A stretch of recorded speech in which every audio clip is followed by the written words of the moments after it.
We're joined today by Scottsbluff City Manager Nathan Johnson. Nathan has announced his resignation effective in about a month and he'll be moving to Dillon, Colorado. Nathan, thanks for coming in. Thanks for having me, Mark. Tell us a little bit about your background and what brought you to Scottsbluff. Sure. Well, I came out to Scottsbluff about 7 years ago. I came in as the assistant city manager under Rick Kukan, which fortunately enough, as you have published and the council approved an interim contract with Rick Kukan that will be effective here February 18th. So a little bit unique circumstance, taking over the city management role from Rick and now getting to hand off the city management role to Rick as an interim. I couldn't think of a better person to take over the reins on an interim basis as council goes through the process of trying to find a replacement for this position. So came out here about 7 years ago, worked in the city manager's office in Dublin, Ohio as what they call a management intern. It's a program that is sort of geared towards facilitating management skills for those working on a master's in public administration. And then came out here, took the leap to head out west to Scottsbluff, Nebraska. Scottsbluff has been a great community. Met my wife here. We had 3 kids here, which are all under the age of 4 until April. So we've had a lot of fun here. We enjoy this community, and we feel very privileged to be able to serve this community for 7 years. So tell us about Dillon and what you're going to be doing there. So Dillon's a unique, completely different, unique setup compared to Scottsbluff. Going to Dillon, Colorado, it's in the mountains, 9,111 feet above sea level. It's in between several world-class ski resorts, being Breckenridge, A-Basin, pretty close to Vail, Copper Mountains right there. But it also sits right on Lake Dillon, which is a reservoir that's owned by Denver Water. So some of the unique aspects of Dillon, Colorado, obviously tourism. The town also owns and operates a marina, which, believe it or not, in the mountains of Colorado. Sailing is a big deal up there in the summer months, and it's one of the highest marinas in the world.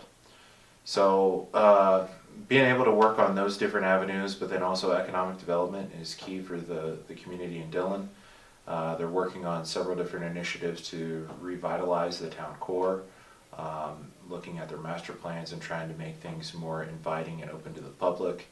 If you look at some of their records over the past couple years, they just dumped about $10 million into revitalizing their amphitheater on Lake Dillon, where they're bringing in national acts. Many of these acts are pairing their performances in Dillon with that of Red Rocks in Denver.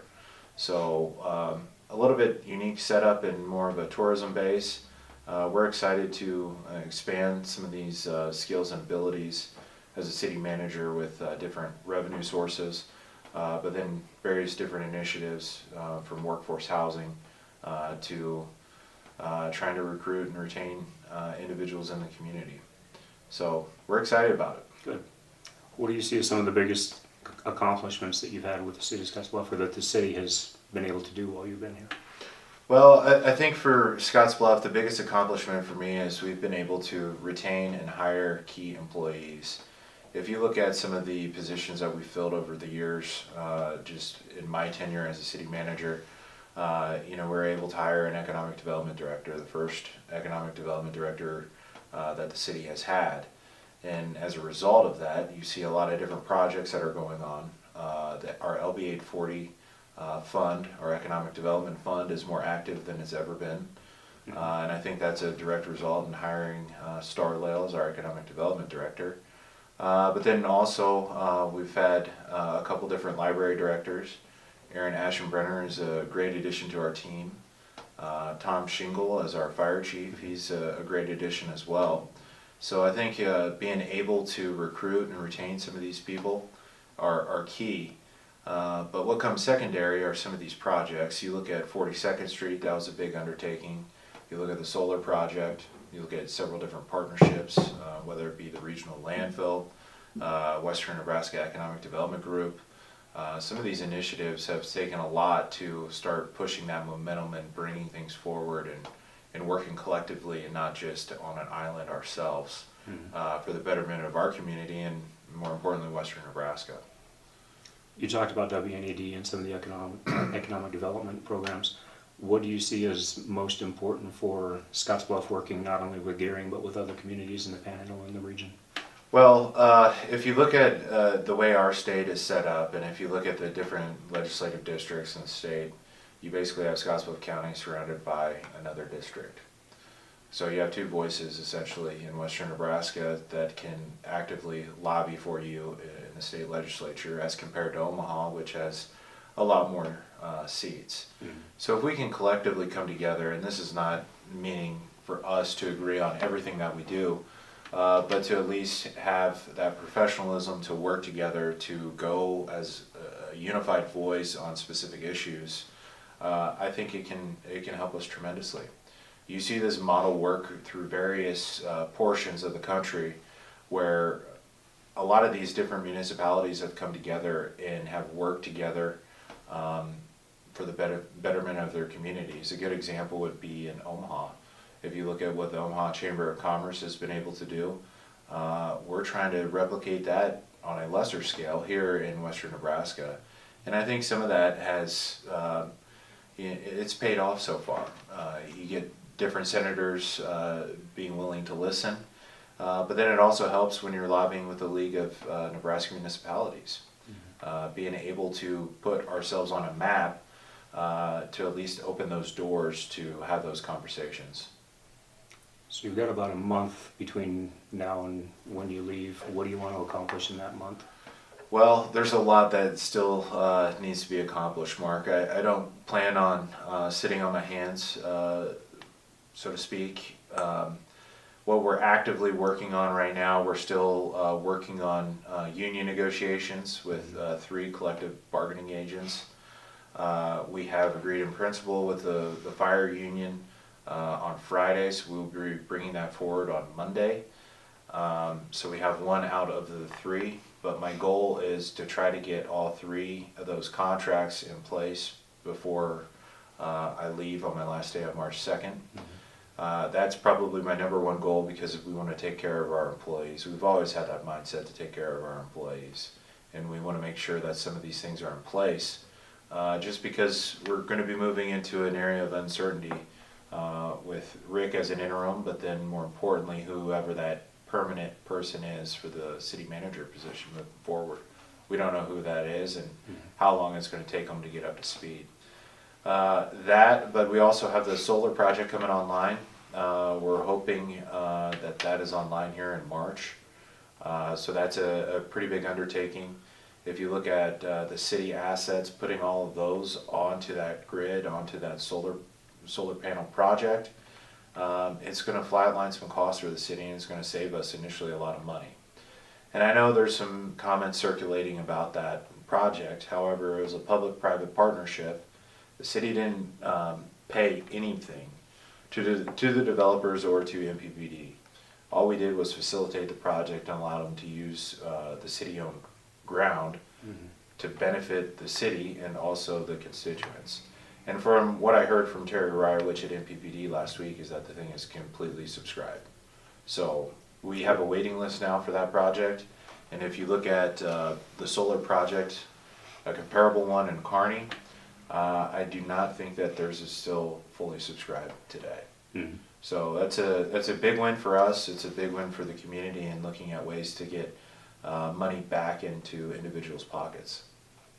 I know you mentioned it briefly, but have you thought about what it's going to be like when Rick comes in and you're training the guy that trained you and everything kind of comes full circle? Yeah, I thought about it a little bit. Actually, I told Rick that I plan on having everything moved out of my office, and I'm going to set up a miniature desk next to the regular desk, and I'm going to sit there and tell him what to do.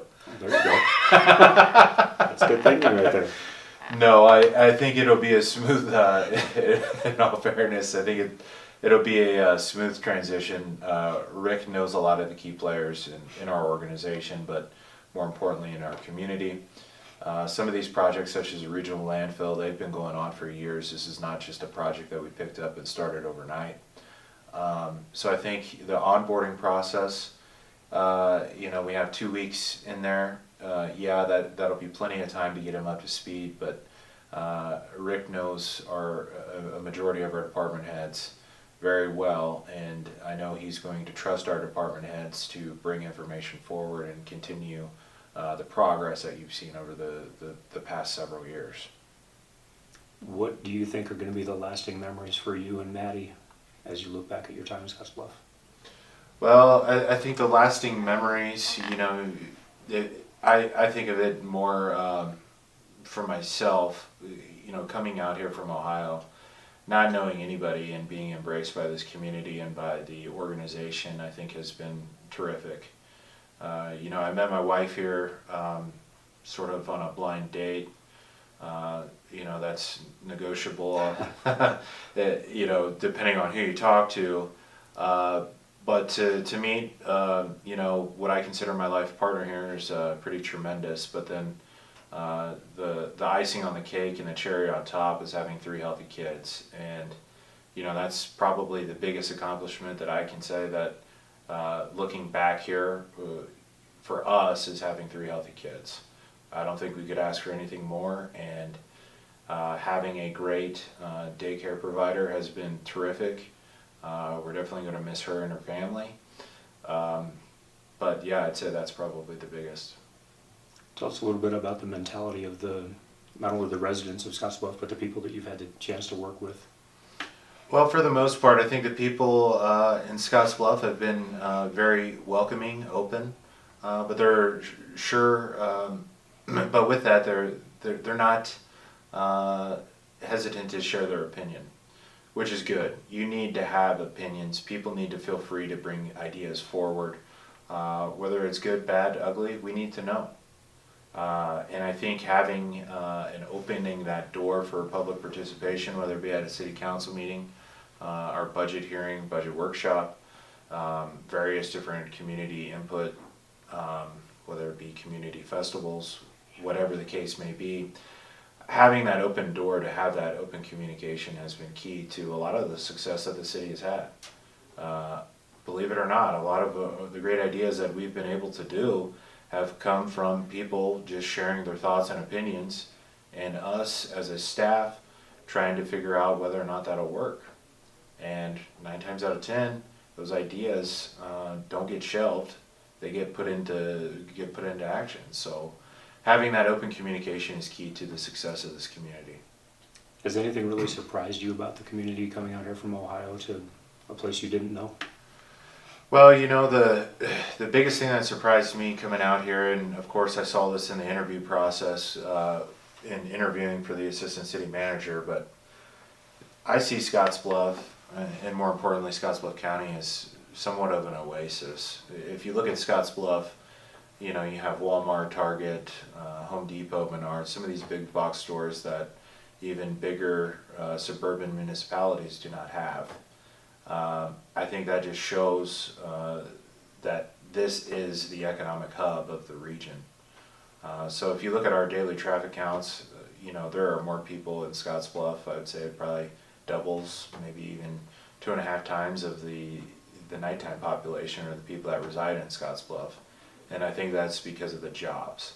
Mm-hmm. So, being able to maintain those jobs and to have the hard work ethic here in Nebraska, more importantly in Scottsbluff, that has been an eye-opener. And I think some of these other things that have sort of transpired over the years are a result because of that. People want to locate here. We're actively pursuing companies. Can't disclose any of that information yet, but there's a reason why they want to look here. What would you say to the next person that's coming on as city manager? Well, you need to listen. For a city manager to be effective, you need to listen to your staff, you need to listen to the elected officials, and you need to listen to the public. And you need to be able to work with people, come with an open mind, and I would say the biggest thing is listen. Listen, and then also come to work and work hard. I think, as we mentioned before the segment, you look at Kobe Bryant and what has paid off with working hard. I would say that, you know, that same mentality goes for a city manager. You gotta come in every day and you gotta work hard because you lead by example. And if people see you showing up late, you know, that doesn't bode well. You need to be there when the doors open and you need to be there when the doors close. People wanna have access to you, whether it's staff or the public, so you need to, in essence, put yourself out there. You need to be out there and you need to listen. But then you also need to pull the trigger and get some projects completed. Right. I want to thank you for coming in and joining us today. And as someone who's worked with you both as a city councilman and as a newspaper reporter, I want to tell you that I appreciate what you've done and how open you've been and how informative you've been to me in both aspects. And I wish you the best of luck in the future. Thank you, Mark. And Thanks, it's been a pleasure working with you as well. Thank you.